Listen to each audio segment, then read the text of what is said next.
I wasn't supposed to be there that day.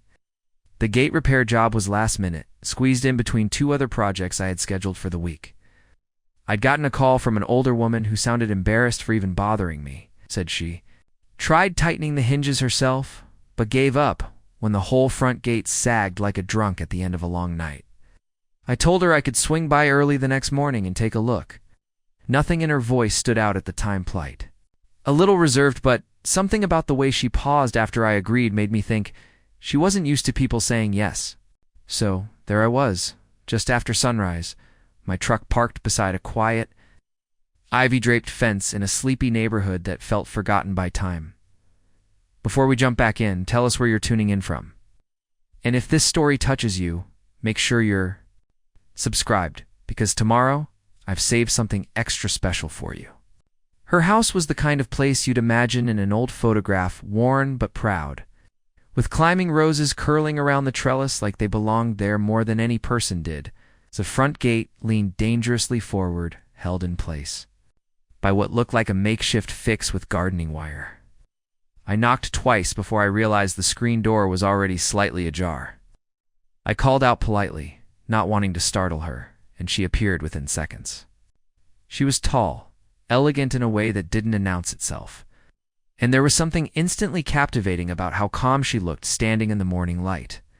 Hair pulled back loosely, wearing a pale blue cardigan and slippers that looked like they'd been mended more than once. She introduced herself simply as Lorna, and when she smiled, it was the kind that made you wonder if she was testing to see if you'd earn the real one later. I told her I'd take a look at the gate and give her an estimate. She nodded and stepped aside, arms crossed over her chest, like she was both cold and guarded, but polite about it. I got to work inspecting the hinges, the wood panels, the latch that had rusted clean through.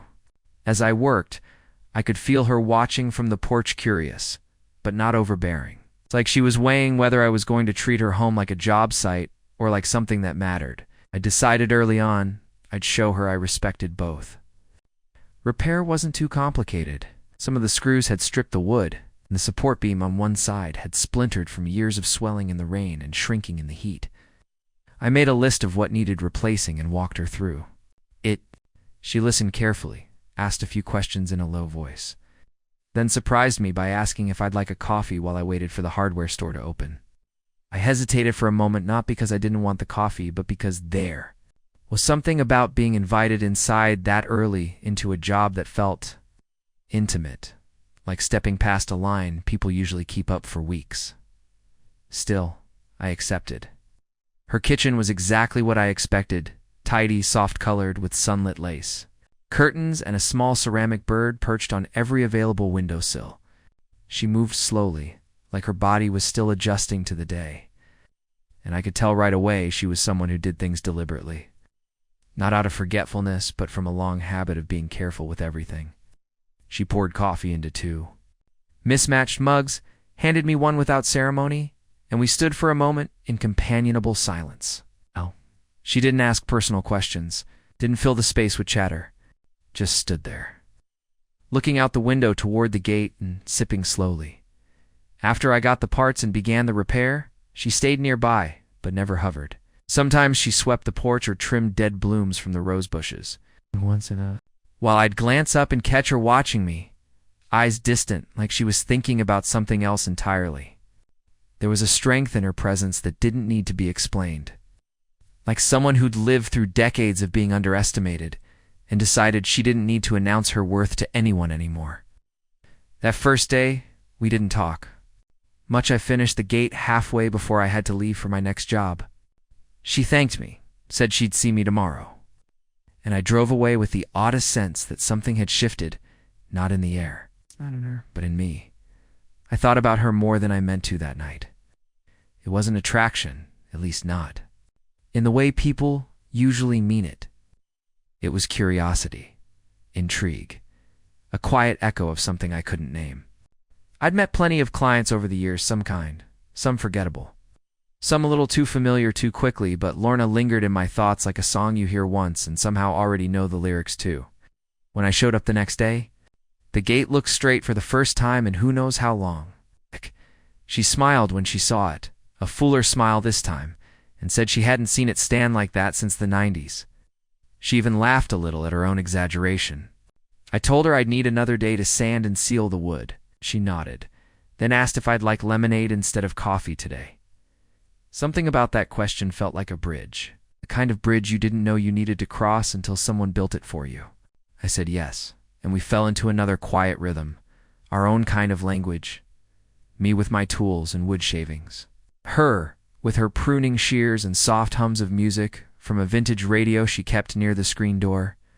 There was something comforting about it, grounding, like two strangers sharing space, not because they had to, but because neither of them felt the need to retreat. As I worked, I started noticing little things, how she'd pause at the porch steps every time before going inside, how her fingers trembled just slightly when she thought no one was looking, how her eyes held something both weathered and bright. By the end of the second day, the gate looked new. Not factory new, but honestly restored stronger because of the care, not in spite of the years. She ran her hand along the edge and smiled without words. I was packing up when she said, almost offhandedly, that she didn't usually like having people around her home. I asked why, and she just looked at me for a long moment before saying, because most people forget how to treat things gently. I didn't press. I just nodded and told her I'd be back tomorrow to apply the final coat of sealant. As I drove away, I realized I was looking forward to it more than I should have. And maybe, just maybe, so was she. The third morning came, with a light drizzle, the kind that smelled like earth and softened the air. I almost called to reschedule, not because the rain would stop me, but because I wasn't sure if she'd want company on a gray morning. But something in me said to go anyway. Maybe it was curiosity. Maybe it was the way her smile stayed in my mind longer than it should have. When I pulled up, she was already outside under a wide umbrella, trimming back the ferns that curled around the base of the front porch. She didn't look surprised to see me. In fact, the corners of her mouth lifted as though she'd expected me all along. Its small expression, barely more than a flicker, felt like an invitation I hadn't known I'd been waiting for. I unloaded my gear, careful not to trample the damp grass, and she offered me a towel without a word. Just a gesture, a quiet kindness. The gate was ready for its final coat. The repairs had settled overnight, and the wood had dried just enough. I got to work, focused, methodical, the way I always was with jobs like this. But I couldn't ignore the way I felt being here. It was different, quieter inside my head. I wasn't rushing to the next project, wasn't checking the clock. I just wanted to do it right, not just because it was my name on the work, but because I knew she'd notice the difference. Mattered. More than I cared to admit, she moved around the yard slowly, checking the soil, near the roses, brushing rainwater off the porch steps, sipping from a steaming mug that left curls of fog near her lips. I asked if she wanted me to check the back. Gate 2, just in case. She looked at me for a moment before nodding, and something about that simple exchange felt like a turning point, like I'd passed some unspoken test. She led me through the side of the house, where the narrow path was lined with broken stepping, stones and damp ivy. The backyard was overgrown in the way that happens when someone starts letting things go, not out of neglect, it out of surrender. Like she'd once tried to keep up with it all, but eventually stopped fighting the inevitable return of wild things. Preparing and narrating this story took us a lot of time. So if you are enjoying it, subscribe to our channel. It means a lot to us. Now back to the story.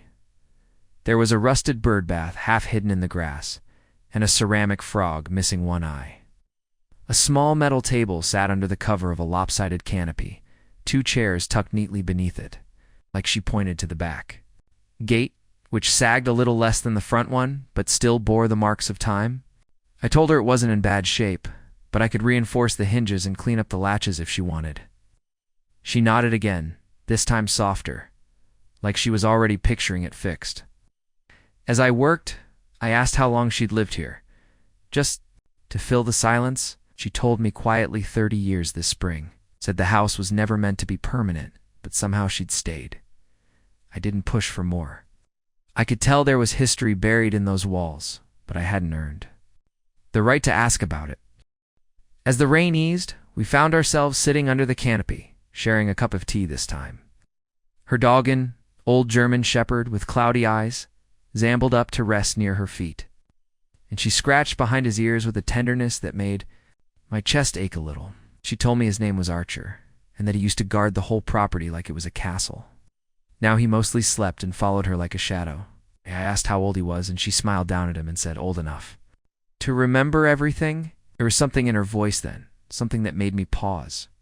I realized this yard, this house, this dog, they weren't just pieces of a life. They were her life. Every chipped tile and cracked pot had been carried through seasons. I couldn't begin to imagine. I finished the back gate by mid-afternoon. She watched me test the latch, nodding with approval when it clicked smoothly into place. I told her that was it, everything done. The job was technically over. No more reason to come back. But when I looked at her, standing there in the filtered light beneath the branches, I felt something tighten in my throat. I wasn't ready to walk away from this house, from her, from whatever this quiet rhythm was we'd found in just a few short days. She looked at me like she might say something, but instead she just reached into her cardigan pocket and pulled out a folded envelope. My payment. She handed it to me without looking directly at me, like maybe she wasn't ready to say goodbye either. I held it in my hand, heavier than expected, and told her she overpaid. She said it was worth it, not just for the work, but for the way I treated her space with care. With respect, I thanked her, truly, and turned toward the front, heart dragging behind me like a bucket of wet concrete. Just before I reached the truck, she called out. I turned, and she stood there, arms crossed again, but this time it felt more like a self-hug than a barrier. She said softly that I had a quietness in me that reminded her of someone she used to know. Someone who didn't rush to speak, who just showed up. I didn't know what to say to that, just smiled and told her I was glad I could help. She nodded once and went back inside, the screen door creaking behind her. As I drove away, I passed. The neighbor across the street, Mr. Abbott, I think his name was. He waved and I waved back. He gave me a long look, like he knew something I didn't, like he'd seen this story unfold before. I couldn't shake the feeling all night. I found myself checking my phone for no reason, scrolling without looking. Thinking about her hands, her voice, the way her eyes softened when she looked at Archer. There was something unfinished about it all, something that made me hope this wasn't the last time I'd see her. Maybe it wasn't just a job. Maybe it was the beginning of something else. The next morning was quiet, too quiet. No rain, no wind, not even the distant hum of traffic. Just stillness, like the world had paused to take a breath. I lingered over my coffee longer than usual, staring out the window, thinking about the house with the restored gate and the woman who lived. Behind it, the job was done. There was no logical reason for me to go back, but the idea of not going felt wrong. Something had opened in me over those 3 days, something I hadn't even known was closed. I paced the kitchen a few times, tried to distract myself with a checklist for my next client, but nothing stuck. Finally, I gave in to the thing I didn't want to name and told myself I'd swing by just to check if the sealant had held up in the rain. That was reasonable. That was professional. That was a lie. When I pulled up, I noticed the porch was empty. The garden tools were gone, the old ceramic frog had been moved. And the front gate, still standing strong, looked untouched since I left it. I almost talked myself into leaving right then. But before I could turn the engine off, the front door opened and there she was, standing barefoot on the porch in a soft gray sweater that looked 3 sizes too big and a pair of jeans that had seen years of wear. Her hair was unbrushed, but still neat, tied up with a silk ribbon that might have once belonged to someone else. She didn't look surprised to see me. In fact, she just gave me a knowing kind of smile, the kind that said, "I knew you'd come back." I stepped out, hands in my pockets, and said I wanted to make sure the wood didn't swell. She nodded like she believed me, even if we both knew better. She invited me in again, and this time I didn't hesitate. The air inside was warm with the scent of vanilla and old books, and the kettle was already whistling. She poured us both tea, no sugar, just the way she liked it.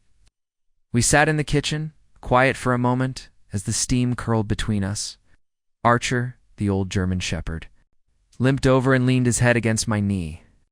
I scratched his ears and looked around the room, noticing things I hadn't before.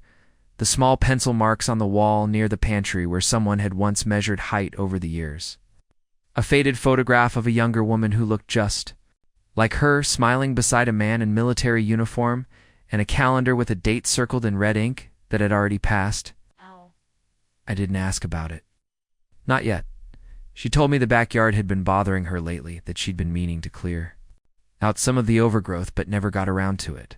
I offered to help, and this time there was no pretending it was part of the job.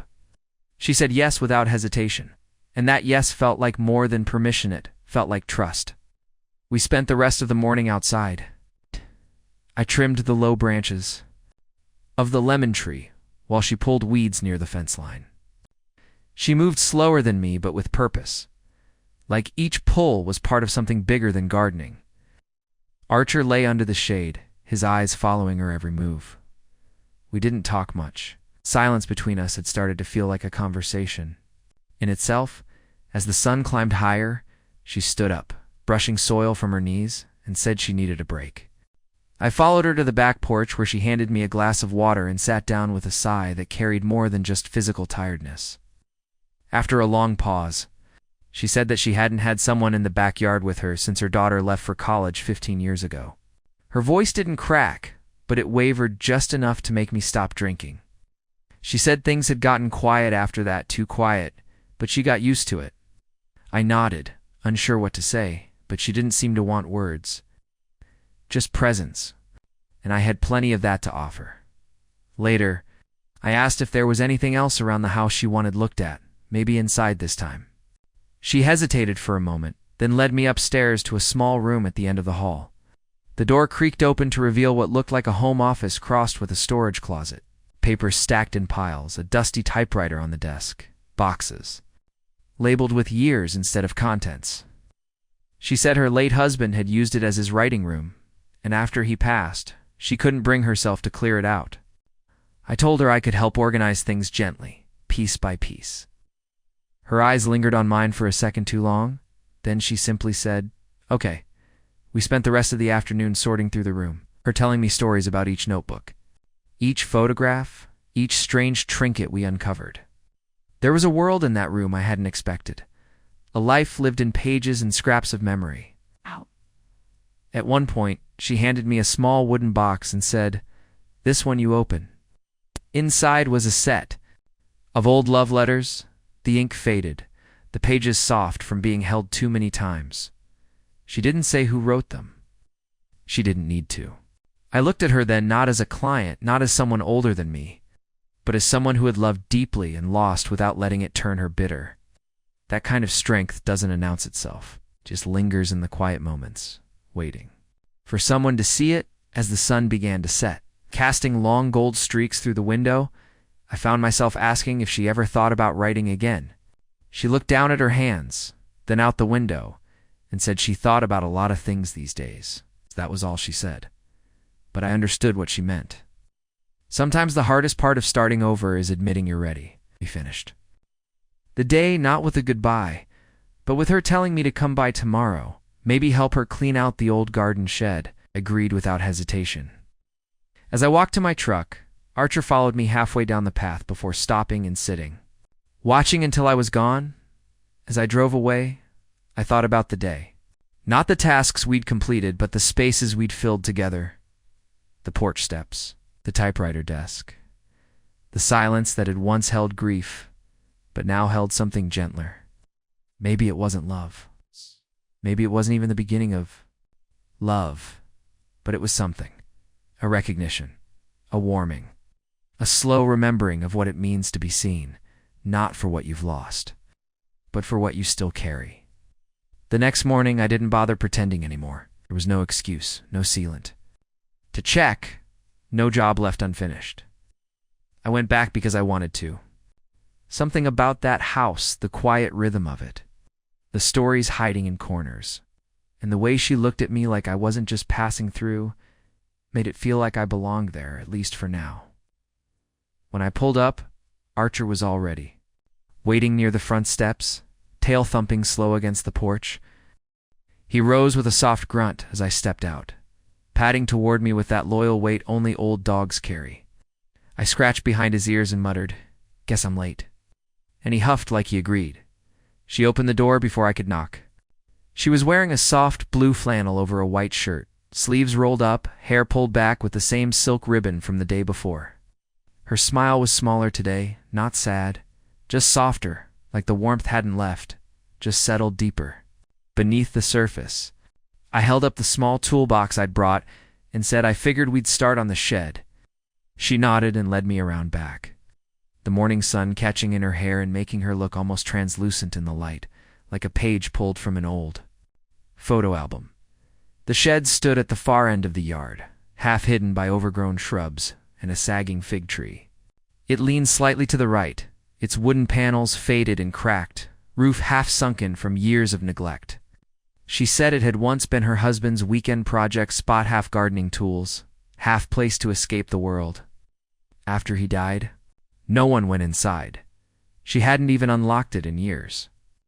The padlock was rusted shut, so I worked it loose with some oil and a few good taps. When it finally clicked open, she flinched. Not dramatically, but enough to let me know this wasn't just about cleaning. It was about letting go inside. Dust floated in thick ribbons through the air, the smell of old soil and rust filling our lungs. The light filtered through a cracked window in the back, casting everything in this golden, almost holy glow. Rows of tools lined the walls, jars of screws and nails still labeled in neat handwriting. A dusty radio perched on a shelf frozen in time. She stood at the door for a while, her hand lightly gripping the frame, eyes flicking across the space like she was taking inventory of memories, not objects. I didn't rush her. Instead, I opened the windows and let the air move through as if the shed itself needed to breathe again. We started slowly. She pointed to boxes she thought could go, and I hauled them out one by one. Some were filled with old tarps and cracked plant pots, others with notebooks and papers too damp to salvage. But occasionally, there'd be something that made her pause: a leather glove, a broken compass, a small framed photo of her daughter in pigtails holding a carrot twice the size of her arm. She didn't explain every object.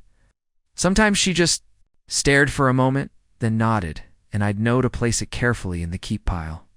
Every now and then we'd sit on the steps outside, sipping lemonade she'd brought in a mason jar, watching Archer nap in the grass. After a couple hours, I uncovered a wooden crate tucked behind a pile of old rakes. It wasn't labeled, just sealed with 2 strips of dry cracking tape. I opened it carefully and found a row of small wooden carvings, each one a different bird, some rough and unfinished, others sanded smooth and painted with delicate, almost loving detail. She let out a breath I hadn't realized she was holding and said her husband used to carve them when he couldn't sleep. Said he believed each bird represented a different kind of freedom. Held up a tiny painted sparrow and asked what that one meant. She smiled and said, "That one always reminded him of me." I said I didn't take up much space, but I noticed everything. I turned the sparrow over in my hand, then handed it to her, and she held it gently like something precious. We worked until late afternoon, the shed slowly transforming from a tomb into a space again. We swept out the dust, stacked the tools in order, and laid the carvings along the window ledge. Ow! When we finished, she stood in the doorway looking in, arms crossed, eyes shining but dry. She said it looked better than it had in years. I told her it looked like it was waiting for someone to use it again. She didn't answer that, but she didn't disagree either. Back inside, we sat at the kitchen table with cups of tea and slices of lemon loaf she'd baked that morning. She asked about my family, and I told her the truth, that they were scattered, complicated, and mostly distant. She nodded, not prying, just listening in that way she did, where you felt heard without needing to explain everything. I told her I'd been doing odd jobs since I was 16, hopping between towns until I finally settled here last year. She asked what made me stay, and I said I didn't know. But now, sitting across from her, I realized I might finally have a reason to. The light shifted as evening rolled in, casting a warm orange hue through the lace curtains. She looked out the window and said she hadn't seen the shed that clean since the year her husband built it. Her voice was steady, but there was something deeper behind it, something like relief, maybe even pride. I told her it wasn't just clean, it looked like it belonged to someone again. She turned back to me, her eyes soft, and for a moment, we just sat there, the quiet stretching between us, like a held breath neither of us wanted to exhale. When I finally stood to leave, she walked me to the door. Archer followed, then sat beside her, leaning against her leg like a sentry. I told her. I'd be by tomorrow to fix the steps on the back porch. Truth was, they weren't that bad, but I needed a reason. She just smiled and said, "I'll make coffee." As I stepped onto the porch, I looked back once more. She was still standing there, framed in the doorway, the light behind her making her look like something out of a memory I hadn't made. Yet, I waved and she waved back, hands slow, fingers curled just slightly like she wasn't saying goodbye. "Just see you soon," as I drove home. I realized I hadn't thought about my next job once today. Not once. That scared me a little. But it also felt right. Some days change you without any fireworks, without any big decisions or confessions. They just fold themselves quietly into your life until you realize you're not the same. Today was one of those days, so if you've been following this story, if any part of this woman, this house, or that quiet old shed has touched something in you, then save this story if you want to know what happens next. It's only just beginning. Next morning came with a subtle shift in the air. It's one of those early signs that summer was beginning to stretch its arms and loosen its grip. The breeze was cooler, the sunlight less urgent. I found myself standing at the kitchen counter of my rented apartment, staring at my coffee as if it held some secret I hadn't figured out yet. My tools were already packed in the truck, even though I hadn't technically been hired to come back. But there was something about that place, her presence, the quiet strength she carried, the life hidden behind those walls that kept pulling me in. It's the way gravity does with anything worth holding on to. I didn't fight it. I just got in the truck and drove. When I pulled into the driveway, she was already outside. Crouched beside Archer near the garden bed that framed the side of her house, she had on faded jeans and a black long-sleeved shirt, her hands buried in the soil, fingers moving gently around a young tomato plant. She looked up when she heard the truck door and smiled, not surprised, not overly cheerful, just warm, like she'd been expecting me, even if she hadn't said it out loud. Archer ambled over as I approached, tail wagging like we were old friends. He pressed his head into my thigh and I scratched behind his ears with a chuckle. She stood up, brushing her hands on her pants, and said without preamble, "Back porch steps today." I nodded and followed her around back, neither of us needing to say anything more. The steps weren't in bad shape, but a couple of them had begun to sag, and the railing had a loose joint that creaked under pressure. It was a small fix-nothing. That would take more than an afternoon, but I took my time. She stayed nearby, watering plants, pulling weeds, sometimes just sitting on the swing bench under the maple tree, watching the wind pass through the branches. Like it carried old stories with it. There was something peaceful about working while she was near. The silence wasn't awkward. It was companionable, a kind of understanding that didn't need to be spoken. I worked steadily, occasionally looking over to see her watching me, her eyes soft but unreadable. At one point, as I was tightening the last of the bolts on the new railing, she walked over with a pitcher of water and 2 glasses. We sat on the steps together, drinking in the quiet. She told me how the swing had been her daughter's favorite place to read as a child, how they used to spend hours out here before bedtime, just swaying and talking about dreams that changed every week. She mentioned that her daughter had moved out when she was 18 and hadn't been back much since. "It's busy with life," she said, though the way she looked out at the swing told me she wished it had been otherwise. I didn't press. I knew what it was like to be left with echoes of people who were once your whole world. After a while, I asked if she'd ever thought about repainting the porch. The wood was still sturdy, but the paint was flaking in long, tired strips, revealing layers of colors beneath like it had been reinvented again and again over the years. She smiled and said it used to be sunflower yellow when her daughter was little. Her husband had painted it that way because it was her favorite color at the time. Then it was blue, then white, and now a faded gray that had more to do with neglect than intention. "Maybe," she said, "it's time for something new." I offered to help, and she didn't answer right away, just stared down at the glass in her hands like she could see something more than water in it. Finally, she nodded. "Let's do it together." The rest of the day passed in that same easy rhythm. Went to the hardware store in town together, her driving. This time in a truck that had clearly seen better days but still had heart. We debated colors in the paint aisle for far too long, laughing over names like Sunset Trail and Whispering Moss.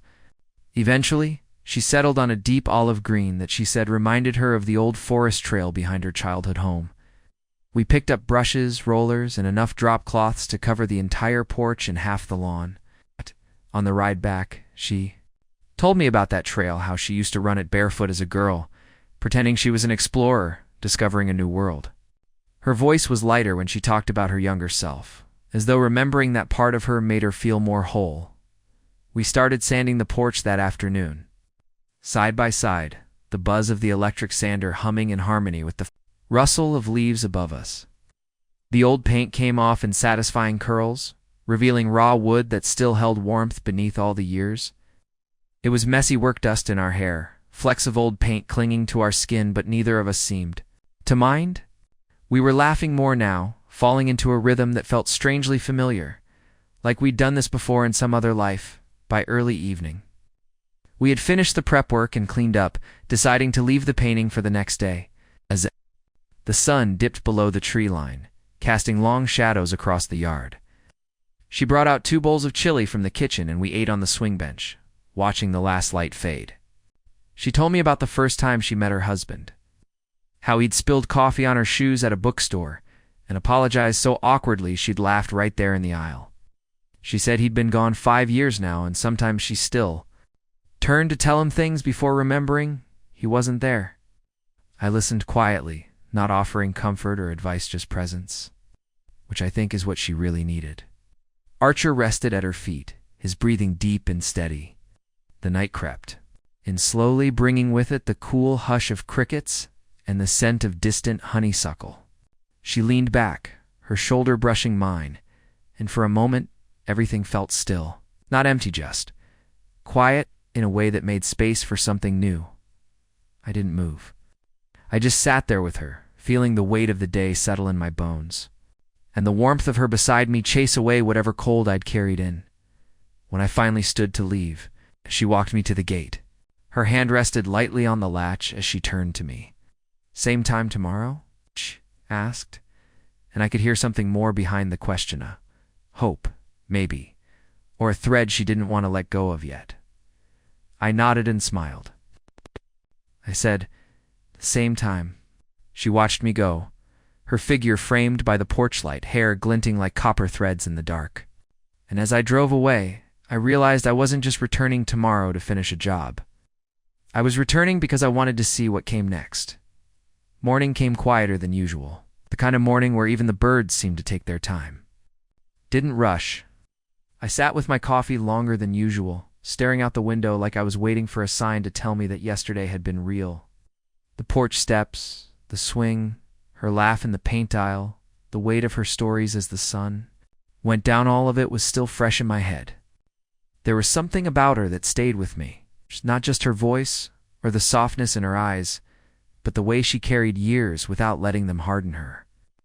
I packed the truck like always, but there was more care to it now. This wasn't just another job. This was something else. Something I didn't have a name for yet. By the time I pulled into her driveway, she was already outside, leaning against the front gate with 2 travel mugs in hand. Archer sat by her feet like a loyal sentinel, his ears twitching at the sound of the truck, but otherwise content. She held out one of the mugs as I approached, and the smile that curved her lips had the quiet confidence of someone who didn't give it away easily, but meant it when she did. "Figured you might need a second cup," she said, and I took it with a nod, the heat of it seeping through my fingers in a way that felt like more than just coffee. We stood there for a minute, not saying much, just drinking and watching the way the morning light painted soft gold across the grass. There was something sacred about those few moments before the world fully woke up. We got to work not long after, setting out the drop cloths and prepping the paint trays. The olive green we'd picked looked even better in the sunlight, rich and earthy, like it belonged on this house all along. She worked beside me without hesitation, dipping her roller into the tray with practiced ease. Her strokes were steady, purposeful, and I caught myself watching her more than I probably should have. There was something magnetic in the way she moved. Sure, but not rushed. Patient, but not hesitant. She had that rare kind of presence that didn't demand attention, but somehow held it anyway.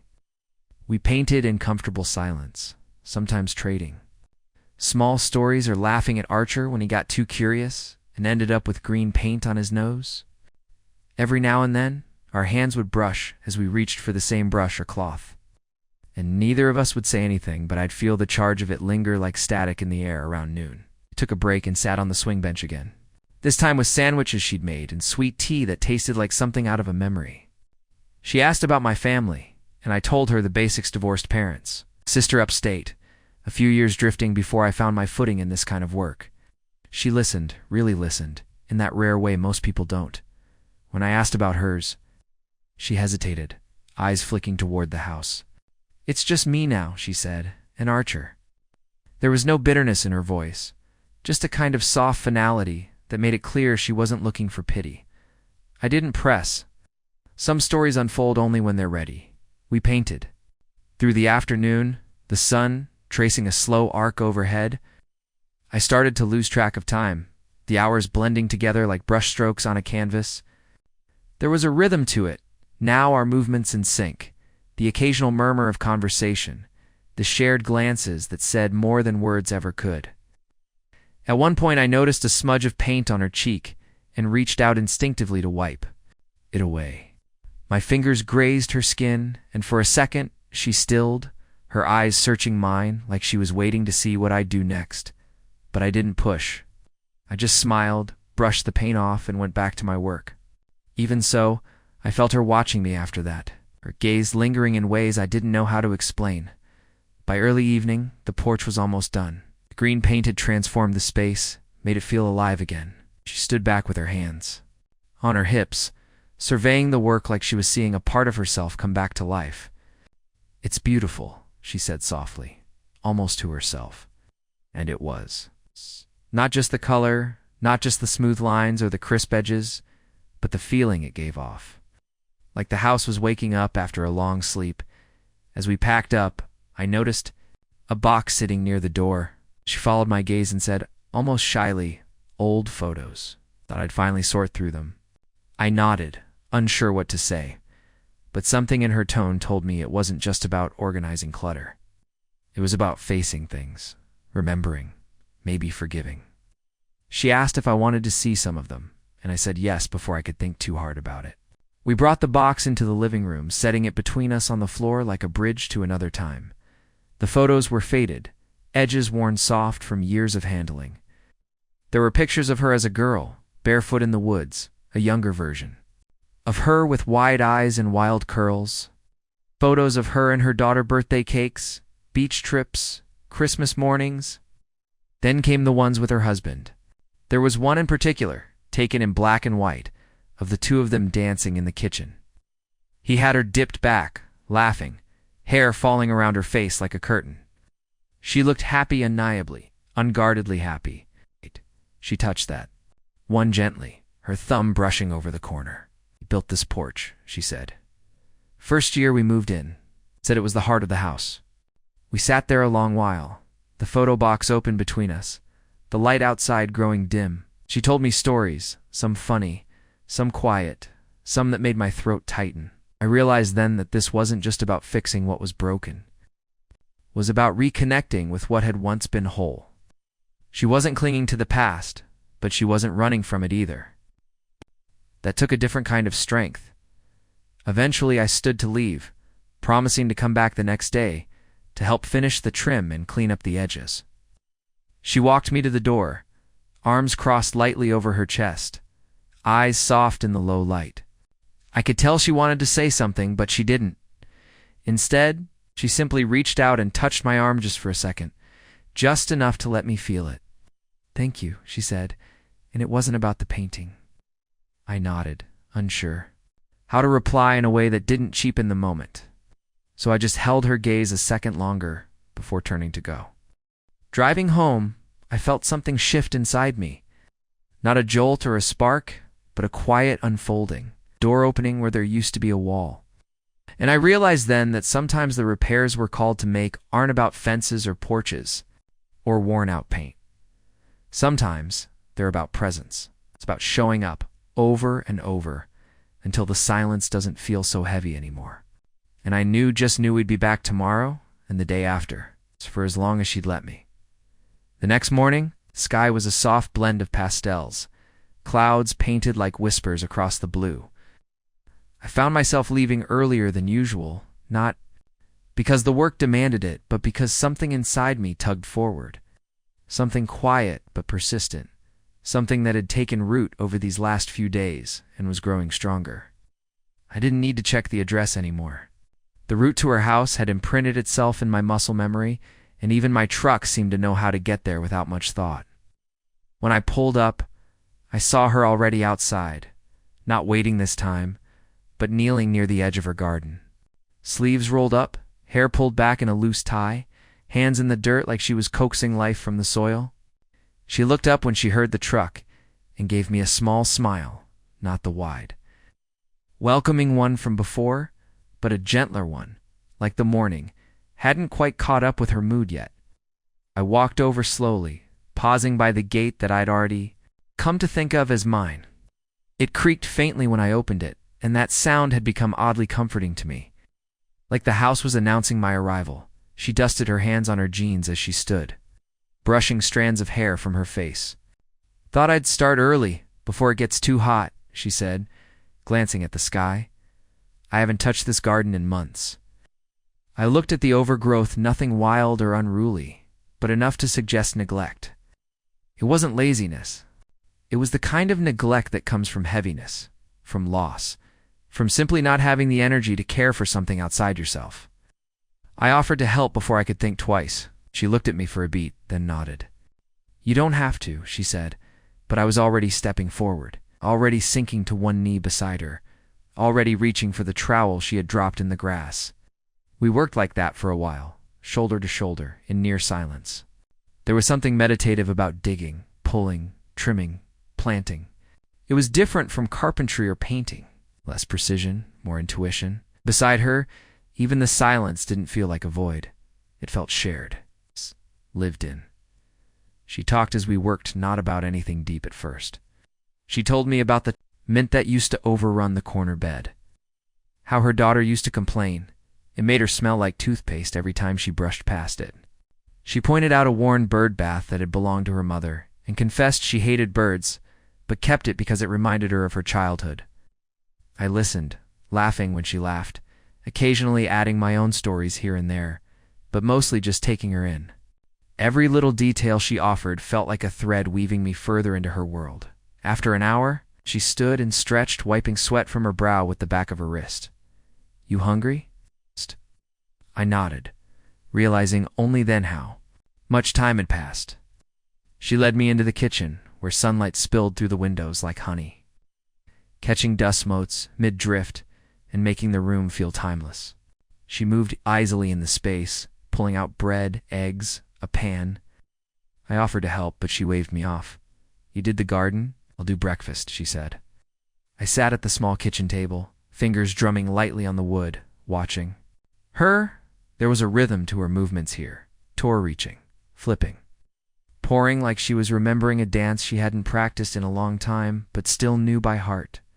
The smell of butter and toast filled the room, and I let myself relax into it, into her presence, into this quiet domesticity that felt like it had waited years to be dusted off and shared.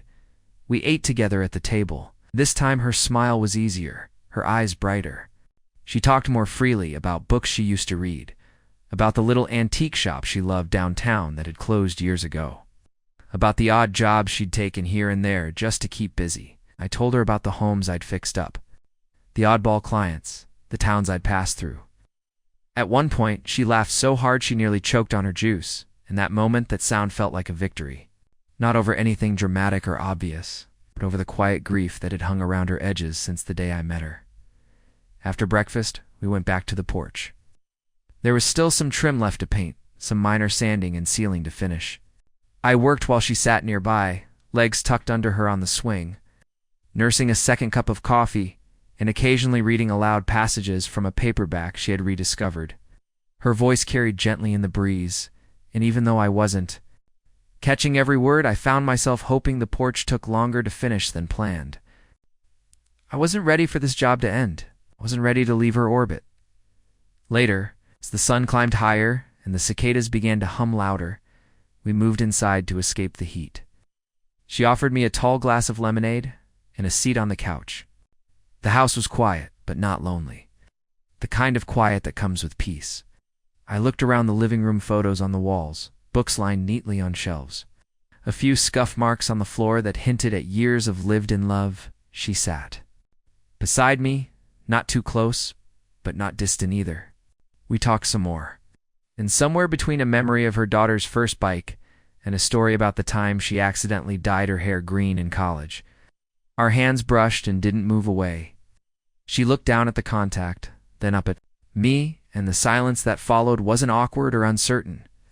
It was full of all the things we didn't need to say yet. Eventually, I stood, knowing I should go. There were other jobs waiting, other fences to fix, other porches to sand. But as I turned toward the door, she stopped me with a hand on my arm. "You've made this house feel alive again," she said, voice soft. "I don't know how to thank you for that." I looked at her, really looked at her, the lines around her eyes, the way her mouth pressed together when she was trying not to get emotional, the quiet strength she carried even in her stillness. "You already have," I said, and I meant it more than she could know. Driving home that day, the road blurred around the edges. I had the window down, the wind in my hair, and the scent of fresh paint still clinging to my clothes. But what lingered most wasn't any of that. It was the feeling that something had shifted, not just in her, in me. And it wasn't dramatic or loud. It was the kind of change that happens slowly, like dawn breaking over the horizon, steady, unstoppable. I didn't know where this was going. I didn't have answers. But I knew one thing. I'd be back tomorrow. The following morning arrived with the kind of calm that settles in your bones before you even step outside. Sunlight was pale and kind, the kind of light that filtered through my curtains without urgency, like it too was hesitant to interrupt whatever dream I was in the middle of. But I was already awake, staring at the ceiling, thinking of her. It had become a habit I wasn't ready to name, this ritual of waking up and wondering what the day might look like with her in it. It was too soon, too fragile to define, but it felt real. More real than anything I'd let myself feel in a long while. By the time I was driving back to her house, my stomach buzzed with a nervous energy I couldn't shake, not because of the work, but because yesterday had left something hanging in the air between us unspoken, but acknowledged, and I wasn't sure what the next step was supposed to be. All I knew was I wanted to be there again, wanted to hear her voice, to feel her presence. When I pulled into her driveway, she wasn't outside this time. Felt a flicker of disappointment, but shook it off and grabbed my tools. I knocked on the door gently, not wanting to intrude, and when it opened, she stood there in a robe, hair damp and curling at the ends, a towel slung over her shoulder. Her eyes widened for a moment in surprise, then softened with recognition. "Sure? Early," she said, smiling faintly. I nodded, rubbing the back of my neck. "Figured we could finish the last bit of the railing today. Won't take long." She stepped aside to let me in, and I couldn't help but notice the scent of lavender and something citrusy as I passed her. Her house felt different today, warmer, more alive, as if it had been quietly waiting for someone to return. She disappeared down the hallway, calling over her shoulder that she'd be out in a minute, and I took the chance to glance around again. The photos on the mantel caught my eye this time. One, in particular, a younger version of her, mid-laugh, holding a little girl who must have been her daughter. They were on a beach, wind whipping their hair, sand dusting their legs. There was something raw and joyful in that image, something that tugged at me more than I expected. I turned away when I heard her footsteps returning, this time dressed in jeans and a soft gray t-shirt that somehow made her look even more radiant than the robe had. She looked at me like she'd been trying to think of something to say, and hadn't quite figured it out yet. "Coffee," she offered instead. I nodded, and we found ourselves back in that familiar rhythm, the two of us moving in parallel, comfortable even in the quiet. We took our mugs out to the porch and sat for a moment before I got to work. The paint had dried nicely overnight, and all that remained was sealing and polishing. As I worked, she read again another book. Something with a dog on the cover this time. I'd occasionally ask questions about tools or techniques, genuinely curious in a way that made me feel both seen and appreciated. We laughed a few times, mostly over silly things, my mispronunciation of a flower she mentioned, the way her neighbor across the street trimmed his bushes into weird animal shapes, including one that was supposed to be a swan but looked more like a lopsided goose. Midway through the task, she stood up suddenly and disappeared inside, returning minutes later with a tall glass of iced tea and a plate of cookies. "You need a break," she insisted, placing them beside me.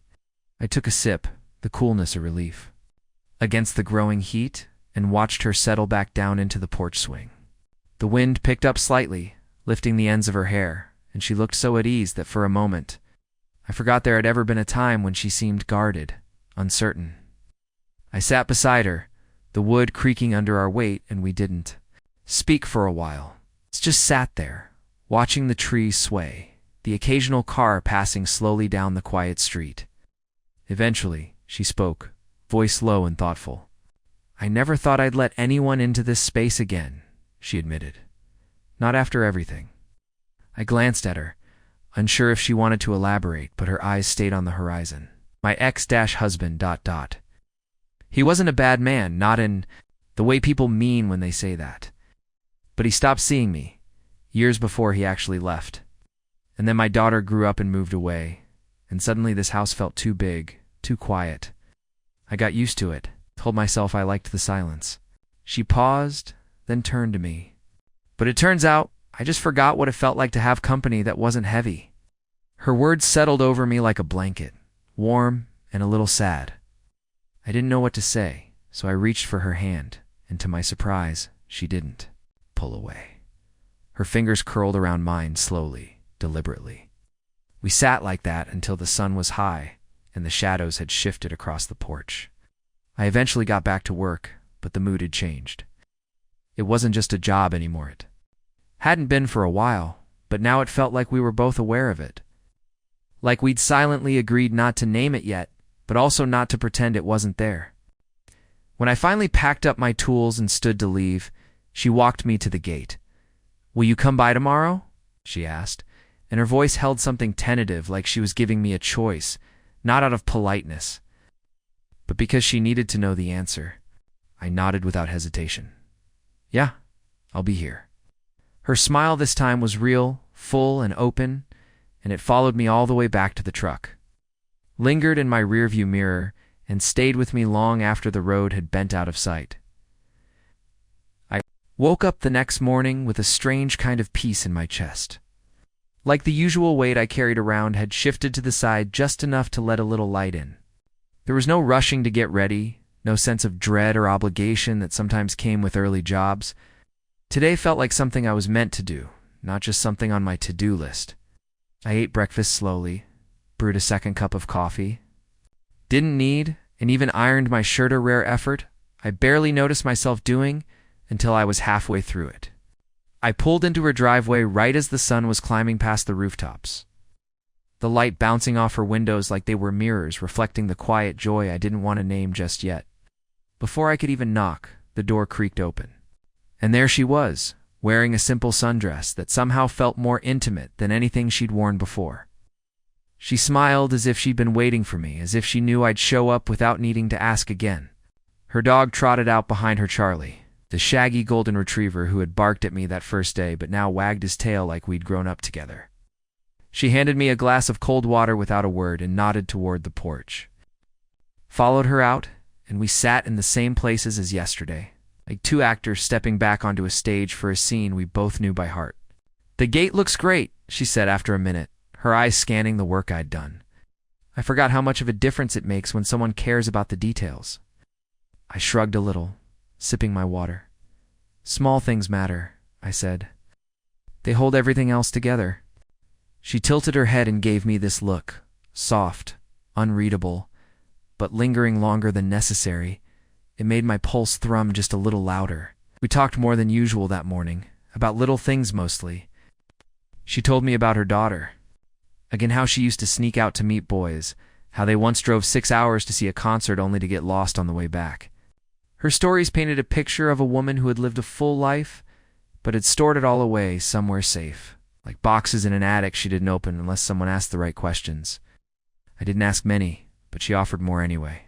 Like maybe the silence in her house had started to lose its comfort, replaced by a need to be heard. At one point, I got up to take another look at the back steps she'd mentioned were creaky. They weren't in terrible shape, but a couple boards were warped from age and moisture. Nothing I couldn't handle. I told her I'd fix them, and she nodded, but then she said something that caught me off guard. You don't have to keep fixing things to keep coming back, you know?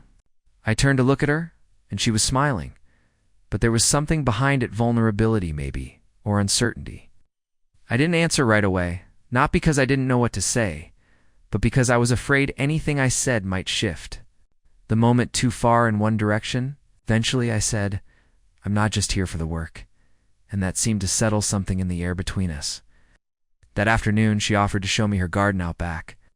It was tucked behind a white trellis draped in blooming pink roses, the kind that only grew when someone truly tended them. The space was small, but overflowing with life lavender, basil, cherry tomatoes on tall stalks, and even a tiny peach tree that looked like it had been struggling to survive but was still hanging on. I come out here when I can't sleep, she said quietly, running her fingers along the edge of a planter box.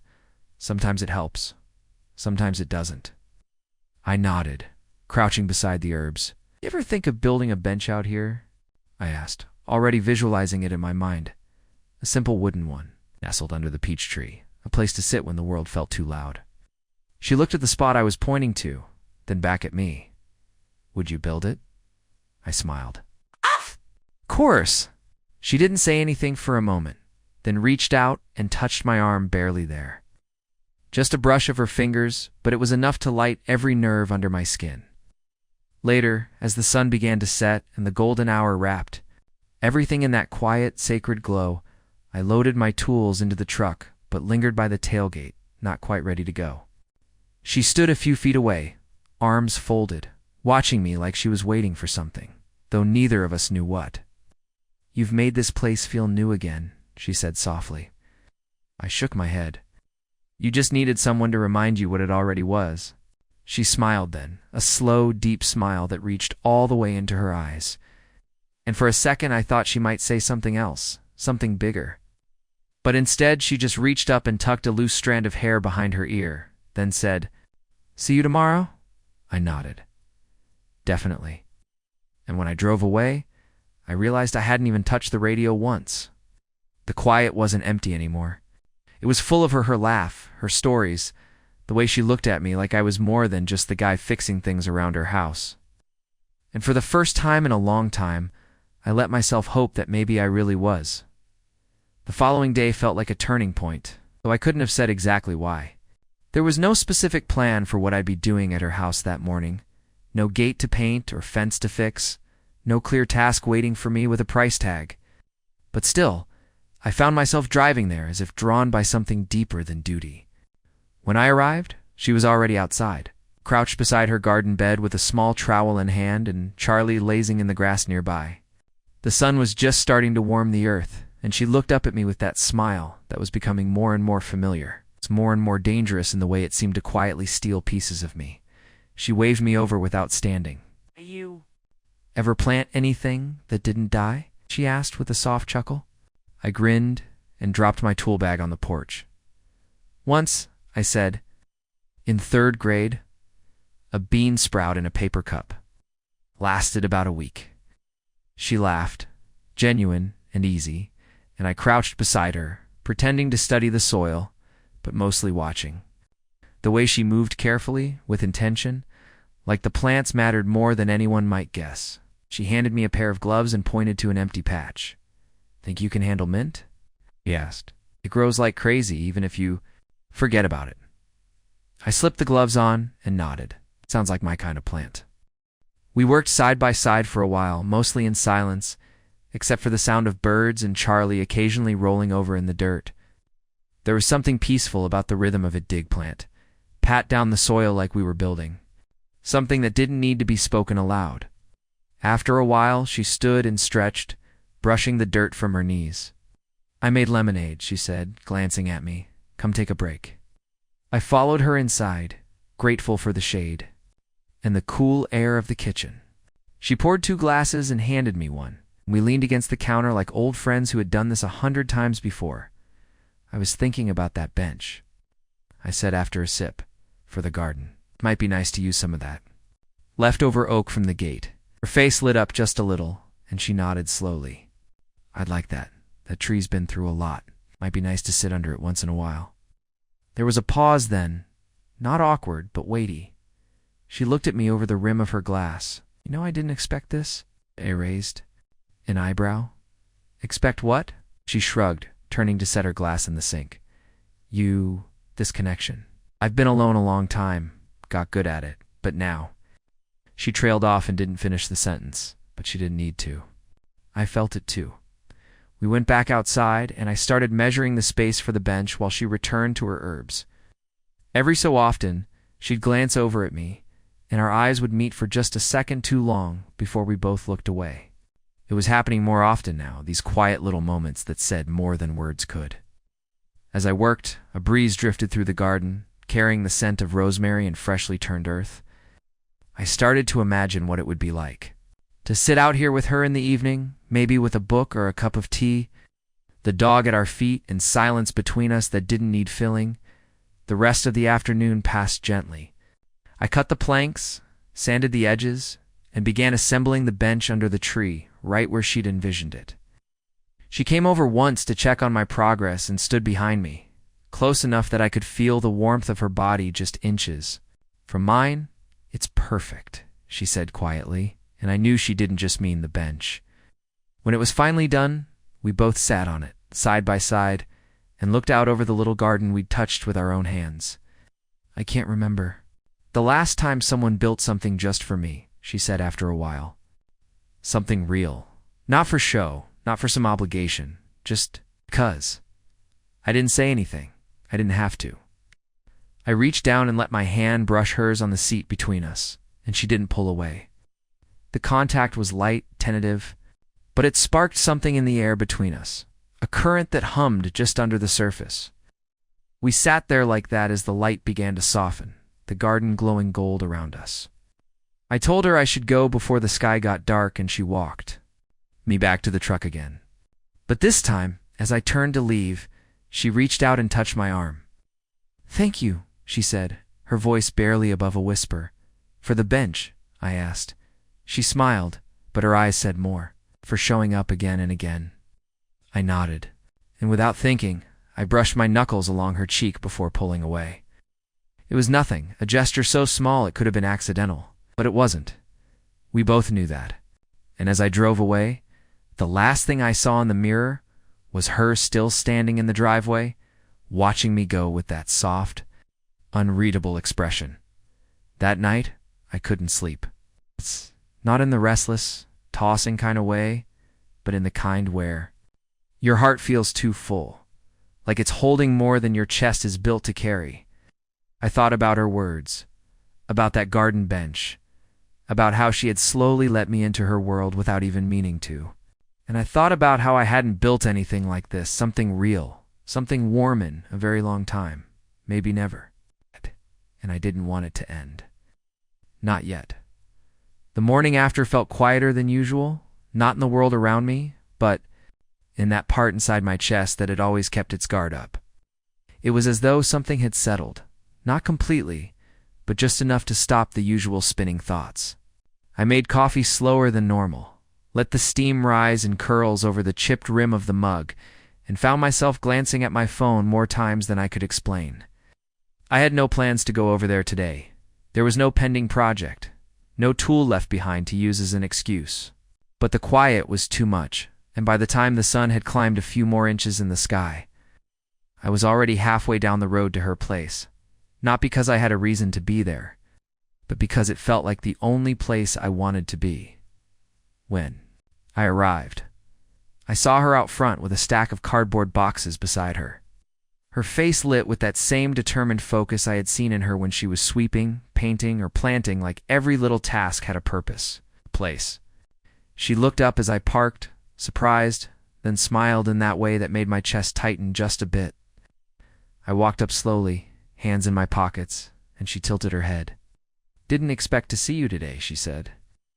I shrugged and looked at the boxes. "Looks like you could use a hand." She stepped back and gestured toward the open garage. "Just sorting through some things I should have dealt with years ago. Thought I'd finally let go of some of it." We spent the next few hours sorting through a life in pieces-old photo albums. Weathered books, worn-down tools, scraps of fabric, mismatched dishes. Each item held some kind of story, and though she didn't share them all, the ones she did were laced with quiet nostalgia. A picture of her in college, hair longer, eyes just as bright. A child's drawing with crayon hearts and a stick-figured dog labeled Charlie in crooked letters. An old set of wind chimes wrapped in a towel, which she held for a long time before finally setting aside. We didn't speak much, but the silence between us was different now. It was full, not empty. At one point, she pulled out a small, dusty wooden box and opened it slowly. Inside was a collection of letters tied with a faded ribbon. She didn't read them, didn't explain, just stared for a long moment before gently closing the lid again and placing it in the keep pile. I didn't ask. Whatever memories lived in that box were hers to carry, and I'd learned enough about her to respect the weight of them. Still, the act of watching her sort through all that history, some of it heavy, some of it light, felt like an invitation. Not into her past, necessarily, but into her present. After we finished, she offered lemonade again, and we sat on the porch steps, the afternoon sun painting the yard in gold. Charlie lay at our feet, tail occasionally thumping against the wood, as if content just to have us close. She looked at the pile of things we'd decided to donate or toss inside. It's strange how much we hold on to, even when we don't mean to. Like somehow it becomes part of who we are, even if we never look at it again. I nodded, understanding more than I cared to admit. "Letting go doesn't always mean forgetting," I said. "Sometimes it's just making room for something new." She looked at me then, really looked, and something passed between us in that moment.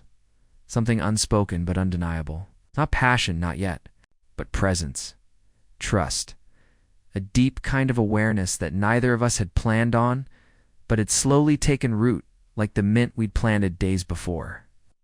I didn't reach for her hand, didn't make any bold move. I just sat there beside her, the warmth of her shoulder near mine, the sound of birds overhead, and the strange, soft knowledge that this exact moment was enough.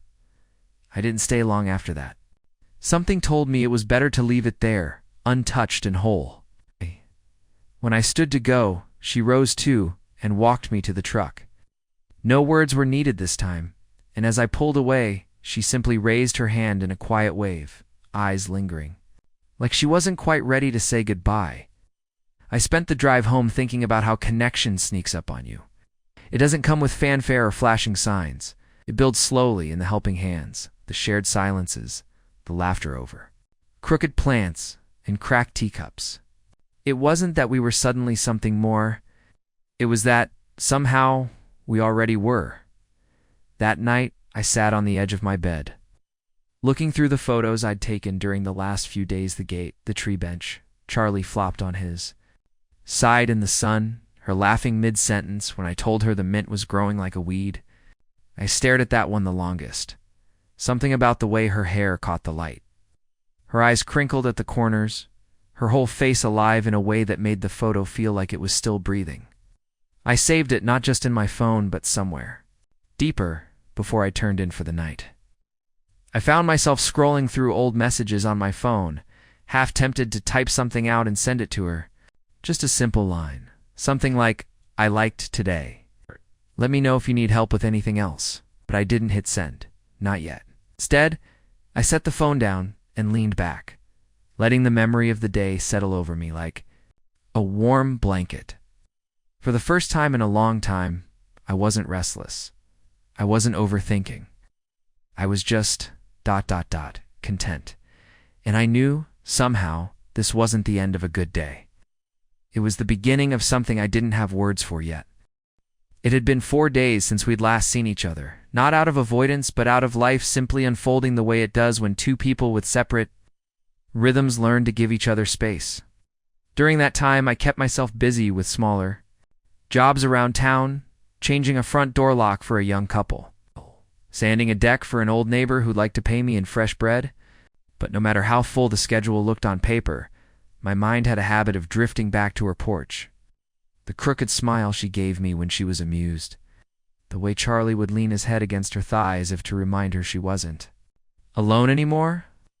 And every night when I lay in bed, I found myself wondering if she noticed the silence in her house the way I noticed it in mine. By the 5th morning, the quiet started to feel heavier than usual.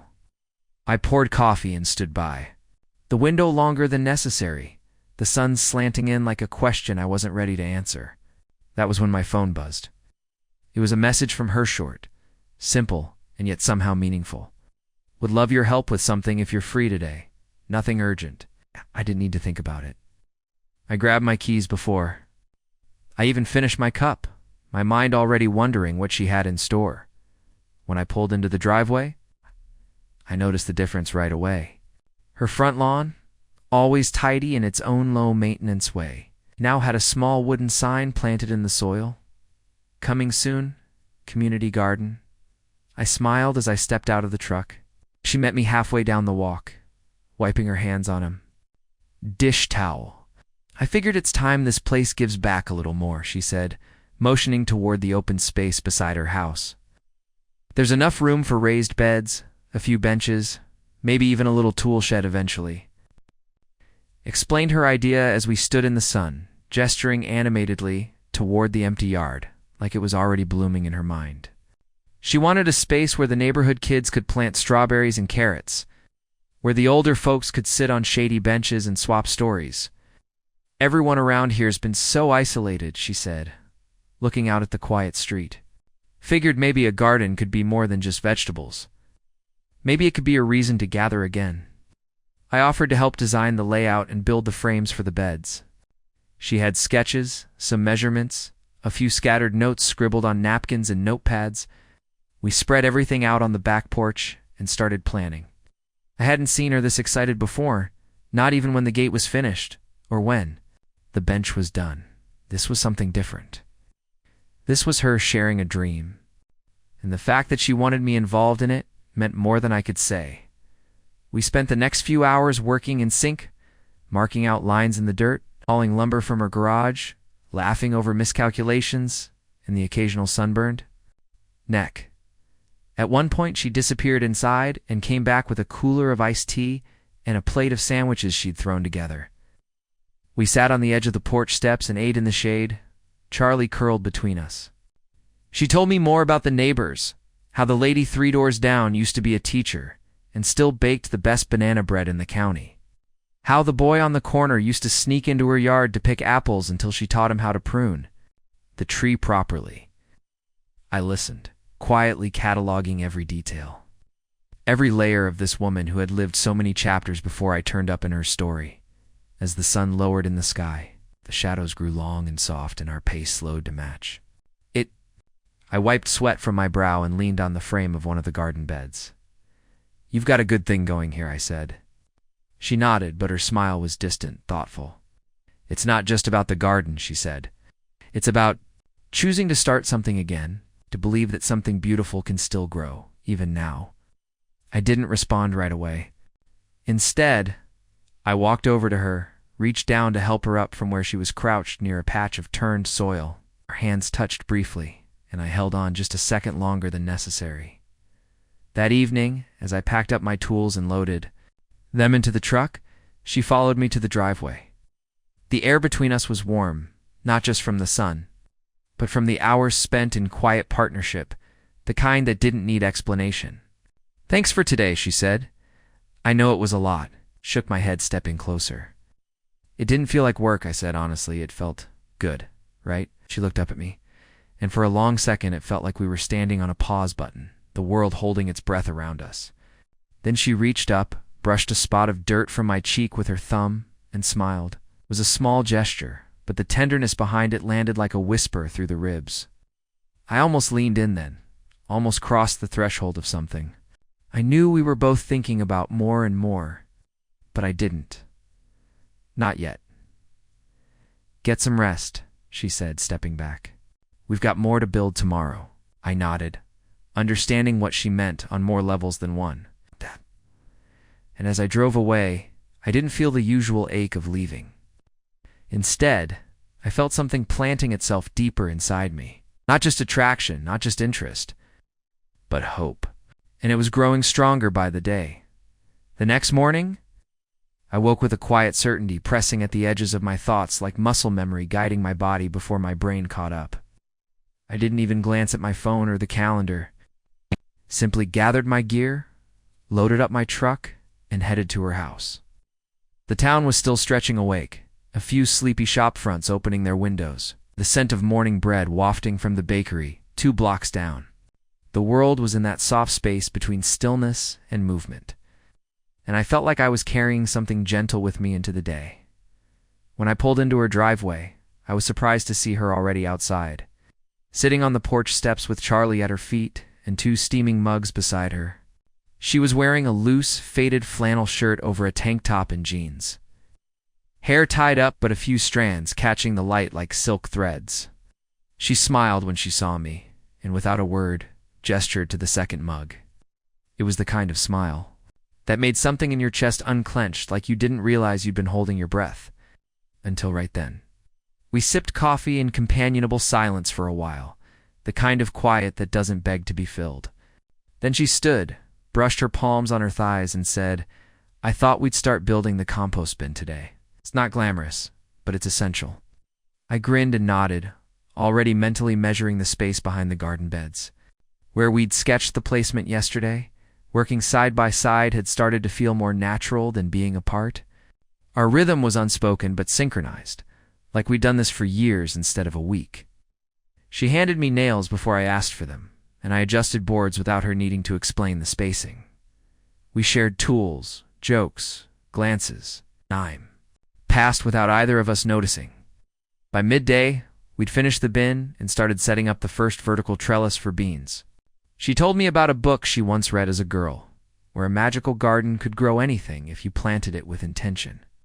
"Maybe we'll plant kindness," she said softly, mostly to herself. I didn't laugh. I just looked at her, really. Looked and thought how right it sounded coming from her. We broke for lunch under the oak tree near her fence, where the shadows danced on the ground in mottled patches. She brought out leftover pasta salad and peach slices in a mason jar, handed me a fork, and told me she'd always been better at repurposing than following recipes. I liked that about her. She made things work not out of desperation but out of faith that old pieces could still build something new. Halfway through lunch, Charlie barked once and trotted to the gate. A boy about 8 or 9 was peering in, a little hesitantly. She stood, waved him over, and introduced him as Marcus, the son of a woman who lived 2 streets down. "He likes to check in on Charlie," she said with a soft fondness in her voice. Marcus stepped through the gate, eyes wide as he scanned the garden project in progress. "Are you making a farm?" he asked. She chuckled and knelt beside him. "Something like that? Want to help me plant some beans next week?" Boy's face lit up like it was Christmas. Watching her talk to Marcus, I saw something shift. This wasn't just about us anymore. This garden, this time we were spending, it was slowly knitting her back into the fabric of her community. She wasn't the woman behind the fence anymore. She was becoming the woman who welcomed others through it. After Marcus left, she lingered. By the gate, her hand resting on the latch like she wasn't ready to close it just yet. I joined her there, standing close, but not too close. "He likes you," I said. She glanced sideways at me, a flicker of something unreadable in her eyes. "Kids see through everything," she replied. "They know who's real." Her voice was quiet, but the words stayed with me long after, as we packed up the tools for the day. The wind picked up and carried the scent of cut grass and fresh soil. She turned toward me with that half smile of hers, and for the first time, it wasn't just polite or amused, it was something steadier, something that lingered. You make the work easier, she said. I wasn't sure how to respond. I didn't want to say too much and ruin the moment. So I simply told her the truth. You make it matter.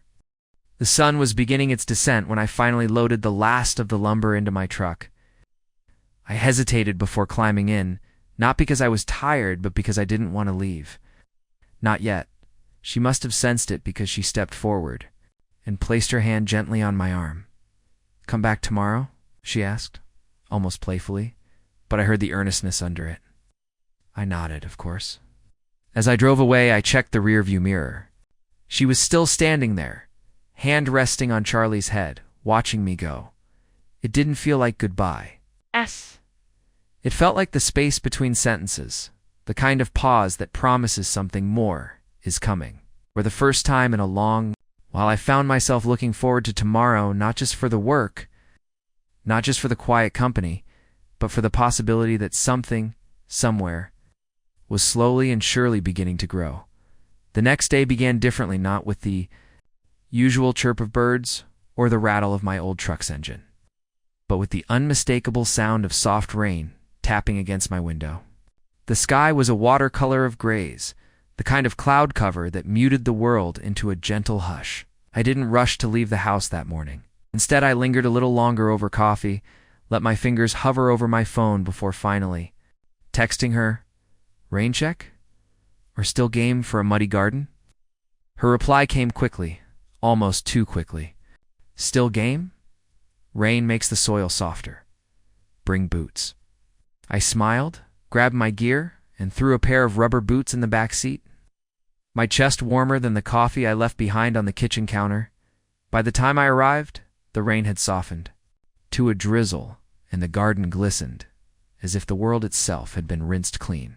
She was already outside, under a wide-brimmed hat and oversized raincoat, holding a tarp half-draped over the trellis materials. Charlie barked once when he saw me and trotted over, tail wagging as if to say, "You're late." I gave him a quick pat. Before meeting her by the stack of wood, we worked in the mist and mud, our boots sinking slightly into the earth with each step. The trellis we started yesterday had held up well overnight, and today we planned to anchor two more, one along the east fence and another where she'd mapped out a future row of climbing squash. Held the frame while she hammered the stakes into place, her movements steady despite the slippery ground. We barely spoke at first, but it wasn't an awkward silence. It was comfortable. It's like two people who didn't need to fill the air just to feel connected. After an hour, we took a break under the covered porch. She poured hot tea from a thermos and handed me a mug with chipped edges and a floral pattern that looked like it had seen decades of rainy days just like this. "This was my mother's," she said, tracing the rim with her thumb. "She always said tea tastes better when shared during a storm." I sipped carefully, the warmth seeping through my hands.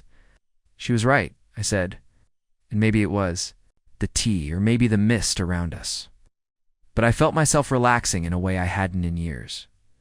She leaned back against the porch post, her gaze drifting over the soggy garden.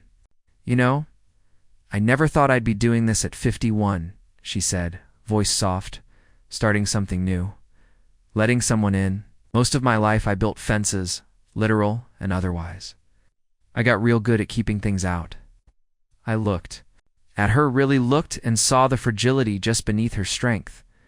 "But here you are," I replied, "building a garden, tearing down walls." She smiled, and it was both grateful and sad. Life's funny that way. The rain picked up slightly, and for a few minutes, we just listened. The garden, though muddy and messy, had never looked more alive. Little rivulets of water ran between the rows, soaking into the roots of the plants we hadn't even put in yet. "Yeah, you think it'll all survive the rain?" she asked. I nodded. Right. Rain doesn't ruin things. It just reminds them they're meant to grow. We spent the afternoon in and out of the drizzle, finishing the trellises and laying down mulch around the edges to keep the beds from eroding. She told me more about her past or marriage that had ended quietly, like a book, closed mid-sentence. A brief attempt at dating again in her 40s that left her feeling more alone than before. Her decision, finally, to just stop trying and focus on her home, her dog, and the few constants in her life. "I thought maybe that was enough," she said, not looking at me. "Until you showed up with your tool belt and your patience?"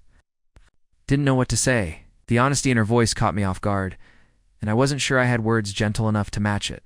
So I simply reached down, pulled a weed from the edge of the garden bed, and said, "You deserve more than enough." It hung there between us, a truth neither of us needed to dress up. As we cleaned up, she surprised me by asking if I wanted to stay for dinner. "It's just leftovers and whatever I can scrounge up," she said, almost shyly. "But I make a decent stew on rainy days," I agreed before she finished the sentence. I helped her carry the tools into the garage, wiped the mud from my boots, followed her inside the house for the first time. Her home was warm and lived in, books stacked on tables, a quilt draped over the back of the couch. Photos on the mantle of people I didn't recognize, but who clearly meant something. She moved around the kitchen with easy confidence, occasionally handing me a spoon or asking me to stir. Charlie curled up at our feet, content with the familiarity of it all. The stew smelled amazing, rich, hearty, full of rosemary and thyme. We ate at the small table near the window, rain still tapping softly against the glass. At one point, a crack of thunder rolled in the distance, and she lit a candle in the middle of the table, more out of ritual than necessity. It felt like something sacred, that moment. Not romantic in the traditional sense, but deeply intimate. Two people choosing to share a quiet night after sharing a messy day. When I finally stood to leave, it wasn't because I wanted to. It was because it felt right to honor the space between what was growing and what hadn't yet been spoken. She walked me to the door, her hand brushing mine as she reached for the knob. "Thanks for staying," she said, eyes soft in the candlelight. "Thanks for letting me," I replied. As I stepped out into the no-gentle rain, I knew something had shifted again. It's not in a big, dramatic way, but like the garden outside, as something was taking root, slowly, quietly, with care. The next morning felt different, and not just because the skies had cleared after the previous day's rain. It was something quieter, something internal, like the echo of candlelight and shared stews still lingered with me. I hadn't realized how much I'd missed that sort of stillness. It's a kind you don't have to earn through grand gestures or loud declarations, just shared presence. I found myself taking more time with everything that morning. My coffee sat untouched for nearly 10 minutes as I stared out the window, thinking about the way her eyes softened in the dark. How she had lit that candle like it was tradition, and how easily she'd said, "Thanks for staying," was such a simple thing to say, but it landed on me heavier than I expected.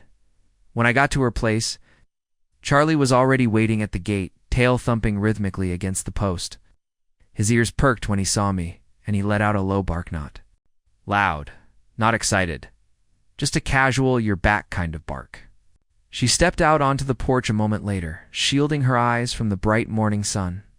She wore a loose flannel shirt over a tank top and jeans that looked worn in, comfortable, like she belonged in them.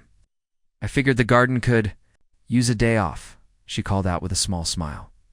"But you, I have a different task in mind." Curious, I followed her around the side of the house to the backyard, where a rusted shed leaned tiredly near the far fence. "This old thing," she said, gesturing to the shed, "hasn't been opened in over a decade. It's full of tools, junk, maybe some forgotten memories. Thought we could dig through it." I nodded, stepping forward to test the door. The handle was stiff with rust, but after a bit of wiggling and a strong tug, it creaked open, revealing the musky, cobweb-laced interior. Dust floated like mist in the slanting beams of sunlight. There were old lawn chairs stacked haphazardly in one corner, cracked bicycle frame leaning against the back wall, and shelves cluttered with glass jars of who knows what. She stood in the doorway, arms folded, and let out a breath that was more memory than air. "My ex-husband used to spend hours in here," she murmured. "Fixing things, breaking things, hiding from things." Her voice wasn't bitter, just factual.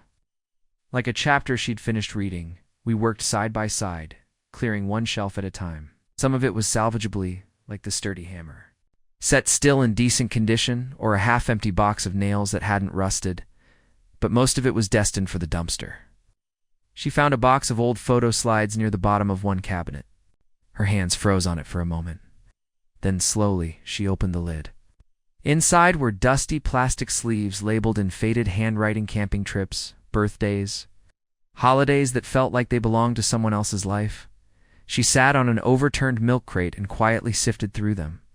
I didn't say anything, just kept sorting, giving her space, letting her remember.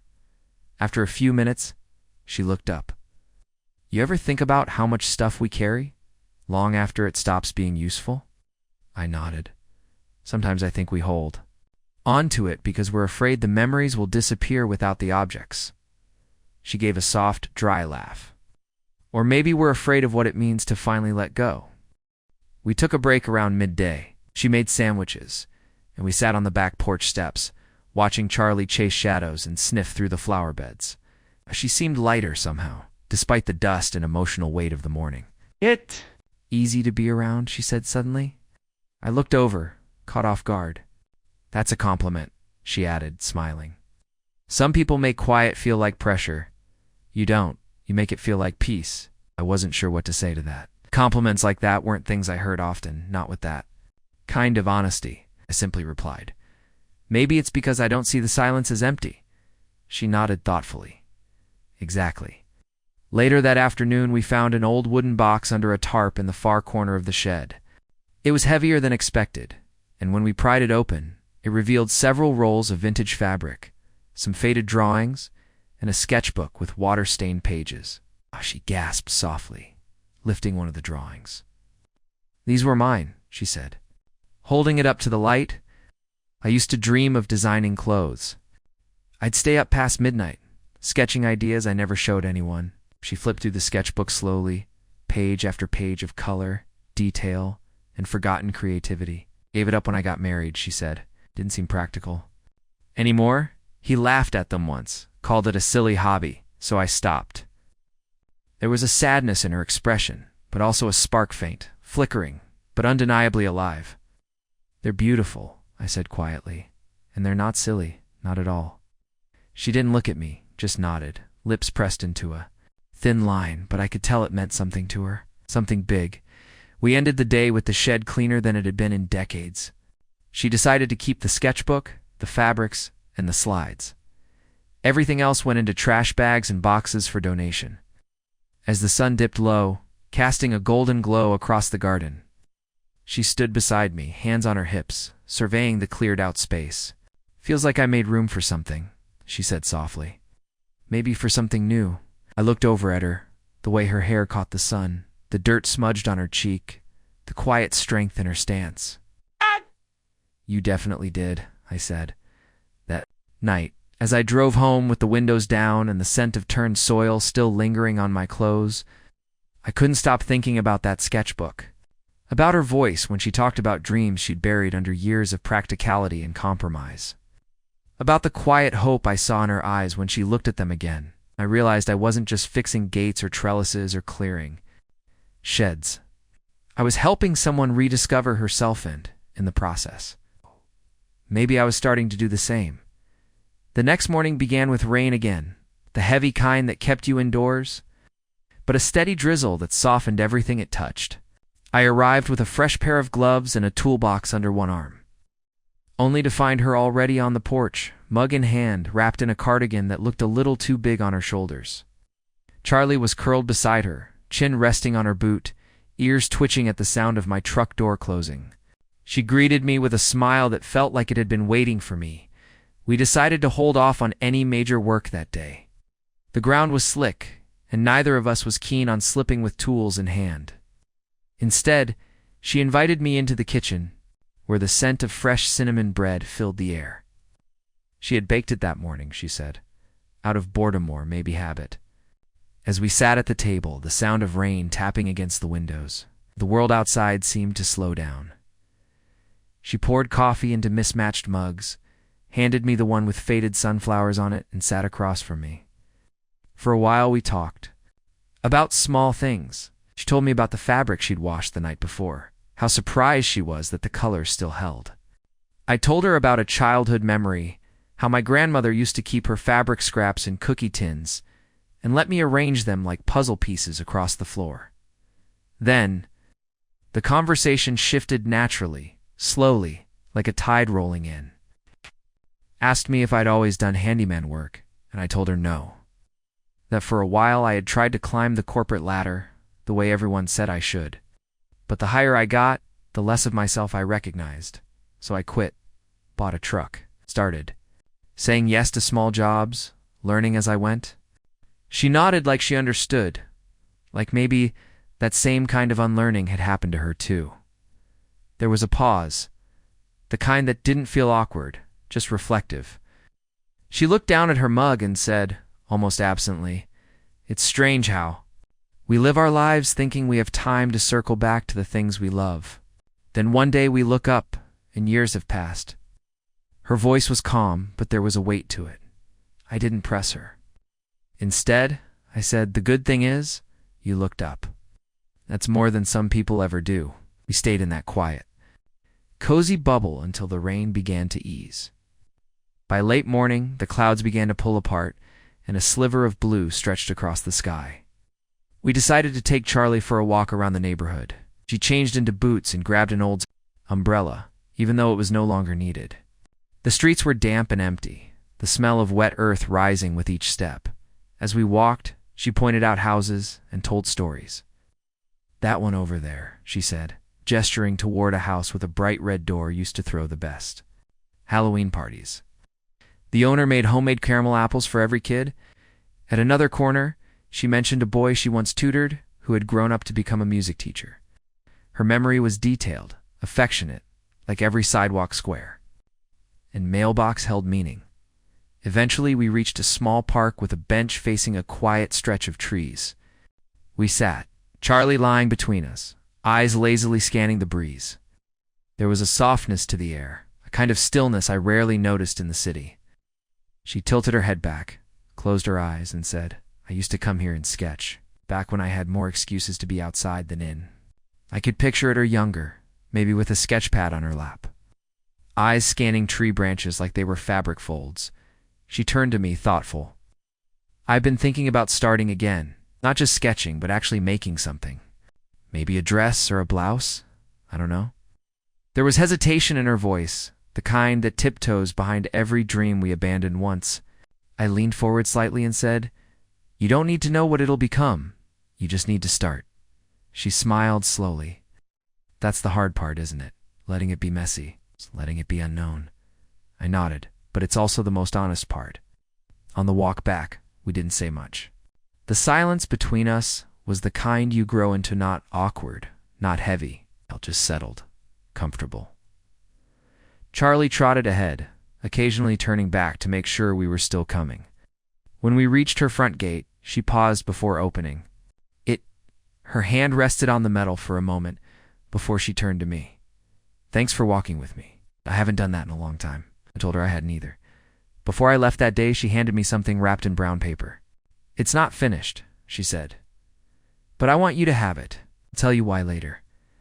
I waited until I got home to open it. Inside was a hand-sewn pouch made of 2 different fabric patterns, one soft floral, one plaid stitched across the front in delicate thread were the words, "Start anyway." It wasn't perfect. The seams were uneven in places. The thread tugged slightly at the edges, but it was real, made by hand, made by her. And it was, without question, the most beautiful thing anyone had given me in years. It was a quiet kind of mourning, the kind where everything seemed to move slower, softer, as if the world had taken a deep breath and was holding it. When I pulled up in front of her house, she was already out in the yard, crouched near a bed of overgrown plants, tugging gently at weeds. Charlie was dozing nearby, one eye lazily tracking a squirrel in the tree above. I stepped out and approached. Without calling out, just letting my footsteps announce me, she looked up, strands of hair falling over her cheek, smiled like she'd been expecting me not as a guest, not as a worker, but as someone returning home. I offered to help with the yard, and she didn't protest. We worked side by side, in the quiet, pulling at roots and clearing old branches. Occasionally we spoke, but most of the time we didn't need to. There was something grounding about working like that, about using your hands while your thoughts wandered freely. I found myself wondering what she looked like when she was younger, if she had always been this calm, this steady, I found myself wondering what I would have said to her if we had met when I was 20 and still too restless to sit in silence with anyone. After a while, she stood and stretched, brushing dirt from her knees. "Want to come inside?" she asked. "I have something to show you." I followed her in, wiping my boots on the mat. The house had that familiar scent against cinnamon, vanilla, something warm. She led me to the back room, the one I hadn't seen before. It was smaller, cozier, with a big window that looked out over the backyard. The light poured in, catching dust in the air, and there in the corner was a sewing machine, surrounded by stacks of folded fabric, loose threads, half-finished pieces. "I've been working again," she said, almost shyly. "That little pouch I gave you it reminded me of how good it felt to make something again. So I kept going." She gestured toward a nearby mannequin dressed in a partly completed sundress. The fabric was pale blue with tiny white stitching along the hem. "It's not done," she added, "but I haven't felt this kind of excitement in a long time." I forgot how much I missed creating something from scratch. I stepped closer and gently touched the fabric, careful not to disturb the pins. "Oh, should keep going," I said. "This is beautiful." She looked at me, eyes warm but guarded. "Do you really think so?" I nodded. "I really do." There was something in the way she looked at me then, something quiet but full, a gratitude that went deeper than words. We spent the next hour in that room. She showed me old sketches from a notebook she'd kept hidden in a drawer, stories. Behind each swatch of cloth, memories sewn into seams I hadn't even noticed. And for the first time since I started working at her house, I saw her fully, not just the woman who smiled through her solitude or laughed in small bursts, but the one who had lived a life full of starts and stops, of beauty and pauses and longing. Eventually, we returned to the front gate, the original project that had brought me here in the first place. It still needed work. The frame was steady now, but the details, the paint, the hinges, the slight warp in one panel needed attention. I laid out my tools and began while she pulled up a chair nearby, book in hand. She didn't read much, just watched me occasionally, commenting on the breeze or the birds fluttering from tree to tree. At one point, she said, "I never thought I'd enjoy someone being around this much." Her voice was soft, almost lost under the sound of my sanding. I paused, looked over, and met her gaze. "Me neither," I admitted. And I meant it. When the sun began to lower in the sky, casting golden light through the tree branches, I packed up my tools for the day. The gate was nearly done. It's just one more coat, a few adjustments, and it would be finished. I turned to her and said, "Tomorrow, I'll wrap this up." She smiled, but there was a flicker of something behind its uncertainty. Maybe, or the weight of knowing an ending was near. She stood up, walked toward me, and reached into her cardigan pocket. "Here," she said, handing me a folded piece of paper. "Don't read it now. Wait until you get home." I took it, unsure what to say. There was something final about the way she gave it to me, like it carried the weight of thoughts too hard to speak out loud. That night, after I'd showered and settled in, I sat on the edge of my bed and unfolded the note. Her handwriting was careful, but slightly uneven in places. "You reminded me that life doesn't stop just because the world gets quieter. You reminded me to begin again. Thank you for your kindness, for showing up, for listening, for not rushing through this like everyone else seems to do. I know what tomorrow brings, but I hope it holds more days like the ones we've shared."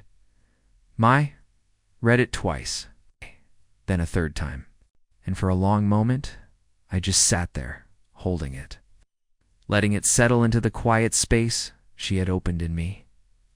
The next morning arrived sooner than I expected, though I had barely slept the night before. Her note stayed tucked in the pocket of my jeans on the chair beside my bed, the words still echoing quietly in the spaces of my thoughts. I kept reading it in my mind, especially that last line. "I hope it holds more days like the ones we've shared." It was simple, but it stuck. I found myself wondering if I had meant as much to her as she clearly had come to mean to me. Not just as a client or a kind stranger, but as someone who had unexpectedly carved space into my life without ever asking for it. When I pulled up to the curb that morning, she was already outside, kneeling next to a flower bed with gloves on, and a wide-brimmed hat tilted low over her face. She didn't look up right away, but Charlie did, his tail thudding the grass a few times before he trotted toward me. I scratched behind his ears and gave him a quiet greeting before walking over to her. She glanced up, sunlight catching the small lines around her eyes, and gave me a soft, familiar smile that felt more like home than anything else had in weeks. I wanted to get a head start, she said, pulling off one glove. The weeds were getting brave again. I offered to finish the bed after the gate, but she waved me off. Strangely satisfying, she said, brushing soil off her hands. Like pulling out thoughts that no longer serve you. Die. Gate waited quietly, its structure solid now, hinges smooth, the wood firm and responsive under my touch. I set to work on the final sanding and then added the second coat of paint. She chose a soft shade of green, not too bold, not too pale. Like sage, she said, for peace, for calm. I hadn't asked her why, but the color suited her somehow. Under the morning light, it almost shimmered, like something alive. As I worked, she brought out lemonade in tall glasses, both sweating in the rising heat. We sat on the porch again, as we had that very first day, but this time, there was no awkwardness. Just ease, just quiet companionship. She told me about a dress she had finished sewing last night. It's not perfect, she admitted, but it's mine. Every stitch. It's the first thing I've made from start to finish in over a decade. Her eyes brightened as she spoke, and I could see how much it meant to her, how much she had rediscovered about herself in these past weeks, and I wondered, maybe selfishly, if I had anything to do with that. After a while, we returned to the gate. I reattached the final hardware and antique-style latch she had picked out herself. It reminds me of something my grandmother had, she said, as I screwed it in place. She used to say a proper door or gate should open with intention and close with grace. I tested the latch. It clicked neatly, firmly. She smiled and nodded in approval. With that, the work was officially done. The gate stood straight and solid, painted and secure. I packed my tools slowly, not because I was disorganized, but because I didn't want the moment to end. She must have sensed it. 2. Because she didn't go back inside. She stood by the gate, one hand resting lightly on the top rail, her fingers tracing the grain in the wood. So, she said softly, this is the part where you usually drive off to the next job. I gave a half smile, unsure of how to answer. Usually, yeah. But this hasn't been usual. She laughed gently, and there was a sadness tucked behind the sound. Not heavy, just real. She walked me back to my truck, Charlie trailing behind us. Before I opened the door, she reached out and touched my arm. I want to say thank you again, she said, for fixing more than just the gate. I looked at her, trying to find the right words. You fixed something in me too, I said, the truth of it settling between us like an offering. There was a pause, and then she stepped forward and hugged. Me not rushed, not formal, just quiet and full. Her arms were warm, and I felt her heart beating against mine, steady and sure. I held her gently, not wanting to let go too fast. When we stepped apart, she looked up at me with that same softness I had come to know. Whatever comes next, she said. I hope it's just the beginning. I nodded. I think it is. I got in the truck and watched her in the mirror as I pulled away. She stood there with one hand on the gate, the other brushing her hair. Back from her face, she looked strong and gentle, hopeful and grounded, like someone who had made peace with the past and was ready to meet the future, whatever it might bring. I didn't drive straight home. I took the long way, down back roads, and through quiet neighborhoods where trees arched overhead and the world seemed to whisper. And as I drove, I thought about the past few weeks, the unexpected connection, laughter, the quiet moments, the small but beautiful ways our lives had intersected. And for the first time in a long time, I felt something I hadn't realized. I was missing the sense that I was exactly where I needed to be. It had been 3 days since I last saw her. And even though the job was done, something inside me felt strangely unfinished. I kept replaying the last moments in my mind, the quiet hug, the way her hand rested on the gate, her words about it being just the beginning. I didn't know what to do with that. Most jobs I'd pack up, send the invoice, maybe get a polite thank you message, and move on to the next project. But this one had unfolded differently. It breathed into me, carved out a space I didn't know was waiting to be filled. I wasn't sure if I was supposed to call her or just show up like before. But she had never asked me to come again. She had never said, "See you tomorrow," like she used to. She had let me go warmly, softly, and without condition. And now, I was the one unsure of where I stood. I spent those 3 days trying to get back into routine, taking on small jobs around town, nothing major, mostly fixes and errands. But I found myself staring at my phone more than usual, checking for messages that hadn't come. I'd catch myself driving down her street unintentionally, slowing near her corner, sometimes stopping just past the house and waiting, hoping to catch a glimpse of her in the garden or walking Charlie. Was no sign of her. The house looked quiet, like it was pausing too, unsure what came next. Then, on the 4th day, I got a text.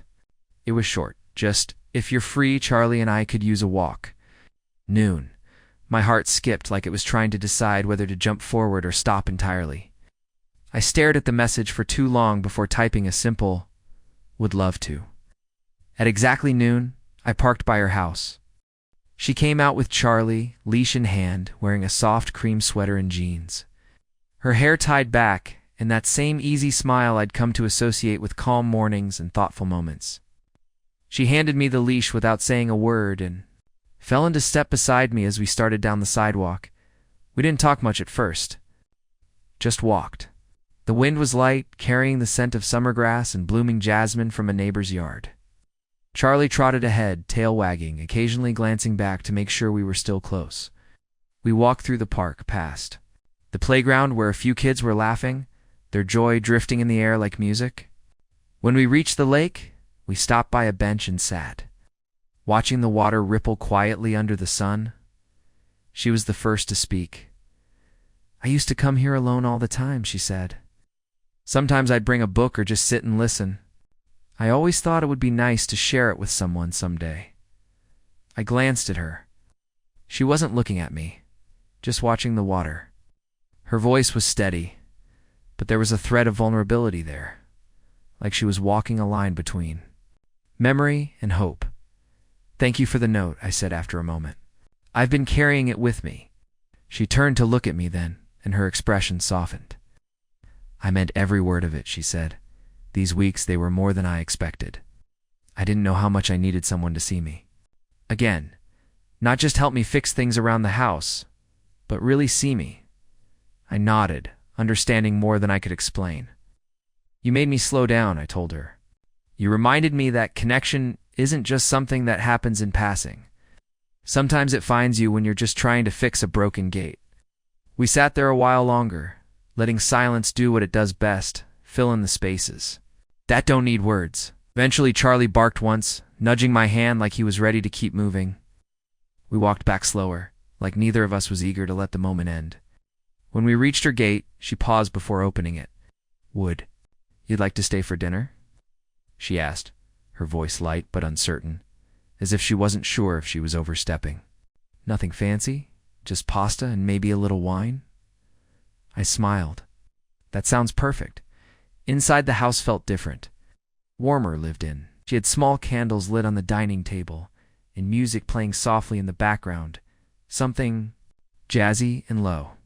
I helped her in the kitchen, chopping garlic while she stirred sauce, and it felt seamless, like we'd done this 100 times before. We laughed easily, bumped elbows once or twice, shared stories that had no destination but still felt worth telling. By the time we sat down to eat, it was already dark outside, and the world felt quieter, like it had paused just for us. After dinner, she brought out a photo album. It's not because she planned to, but because in the comfort of the moment, she felt like sharing a piece of herself. I saw pictures of her in her 20s, in college, with friends, with her mother, who she said passed a few years ago.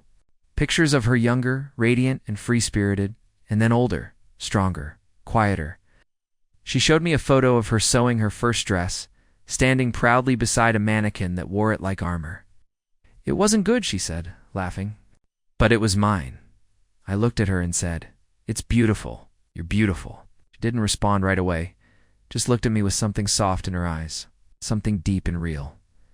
We ended up back on the porch, glasses of wine in hand, Charlie curled up by our feet. The stars were out, and the air had cooled just enough to make everything feel slower, softer. She leaned her head against my shoulder, and I wrapped an arm around her without thinking.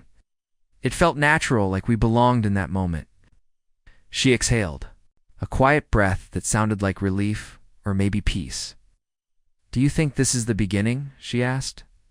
"Of something?" I turned to look at her. "I think it already began," I said. "We just didn't know it yet." We sat there until the candles burned low and the wine was gone, till silence turned to stillness, and the stillness turned to understanding. There was no grand gesture, no dramatic confession, just the simple, powerful truth that sometimes life gives you someone at exactly the moment you stop looking, not to fix you, but to remind you that you were never broken. And as I left that night, the gate closed softly behind me, not with finality, but with a promise. More mornings, of slow walks, of shared dinners and quiet laughter, of new chapters. Written not with plans, but with presence. Up next, you've got 2 more standout stories right on your screen. If this one hit the mark, you won't want to pass these up. Just click and check them out. And don't forget to subscribe and turn on the notification bell so you don't miss any upload from us.